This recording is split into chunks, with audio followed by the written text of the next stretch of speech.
There is this popular saying that goes thus, and it was actually made popular by the late legendary musician Sayomori in Benin, Edo State. It goes like this: no brother for business, no friend for business, businessman, whatever, how it goes. But the fact is that no brother for business, no friend for business. And we really do need to understand this. I know that most of us, we enjoy having these comfort zones. We enjoy you're already familiar with a particular place. You say, this is where I always buy my gari. Let me go there and buy my gari this time around. This is where I always do this. Let me just do it. And then you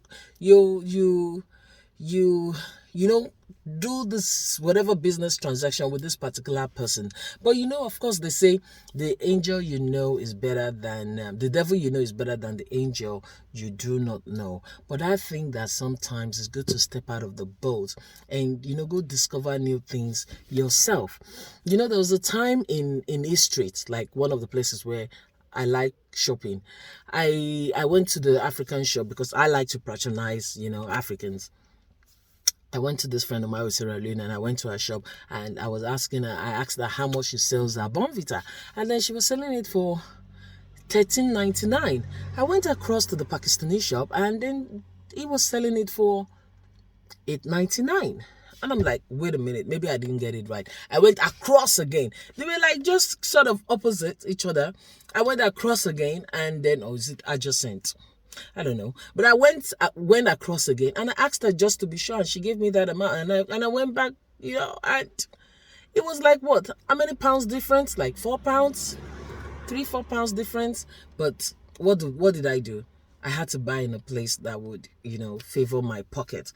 But the reason why I'm doing this is that I just went to do my MOT test, to certify your car that is good to is good for the road. The guy I bought my car from, I usually take my car to him for anything.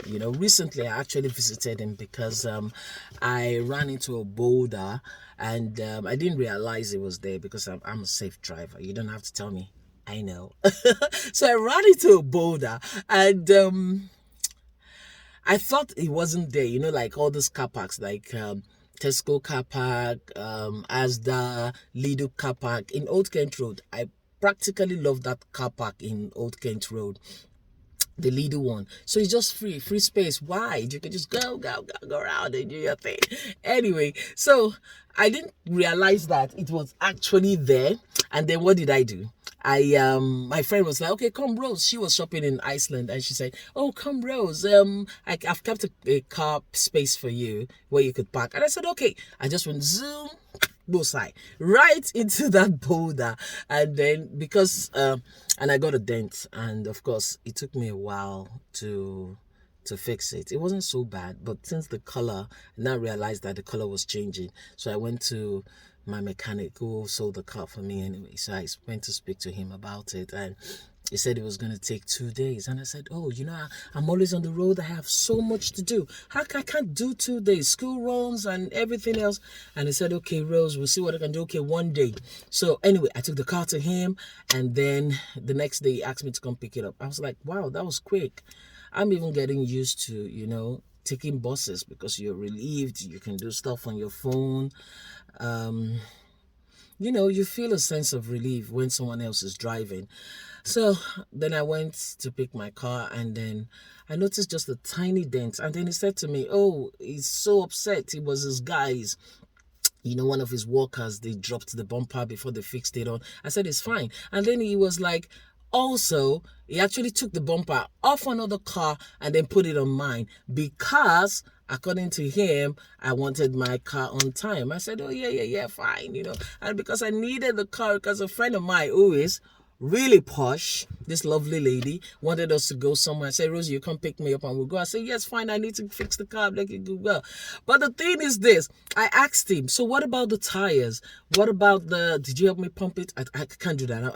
Like we women, we kind of just go and gauge the tires and all of this. Did you do that? Is there oil, water, everything else in the car? He told me it was fine. And I've actually forgotten that my MOT was just around the corner. And anyway, my son, I don't know why he went through my things, and he just brought out my MOT documents in the file. Just came and brought it to me like, mommy, see. I mean, of course he doesn't know. It's 2.5. So mommy said, and I looked at it, I said, what are you doing with my paper? Stop. But I just looked at it. Oh my goodness, my MOT expired 2 days ago. I wasn't checking. So let me go do it. And as I tried to do it, last week was a trying week for me. You know, they say when it rains, it pours. It really did pour for me last week. My goodness, it was something else. All my phones were down. Like our life somehow is in our palm. This phone, the world is now like in our palms. My, what's it called? My iPhone 12, Pro Max crashed. My 22 Ultra, I couldn't see anything through the screen. I couldn't even press no buttons in. And then my Samsung Galaxy 8 Ultra, Galaxy Tab, that one also crashed. I'm like, what am I gonna do? I went to Oxford Circus and they said they have to book me in. I didn't want to sound rude, but I said, okay, I'll see what I can do. I took my phone. I thought it was still gonna serve me. And on a Thursday, the phone got bad. So I couldn't reach the guy in Brixton that fixed my car. So I went, okay, I called a friend of mine who said, you have to do your MOT, because if you don't do it, like, to the garage, they check it if the car is good for the road. If you don't do it, if the police stop you, and if you're not going to the garage, they would impound the car. And I don't want that. If you're doing so much and you rely on the car. Actually, I have a friend who said to me once, Rose, if I lose my license, I will leave this country. And I was like, I don't blame him, not because when you're used to the car, to move from one place to the other, you actually do need your vehicle. And then, so I was like, I really have to do this. But I was actually comfortable using that guy for everything as it relates to my car. But I said, let me just try this other person, which is the basics of all of this.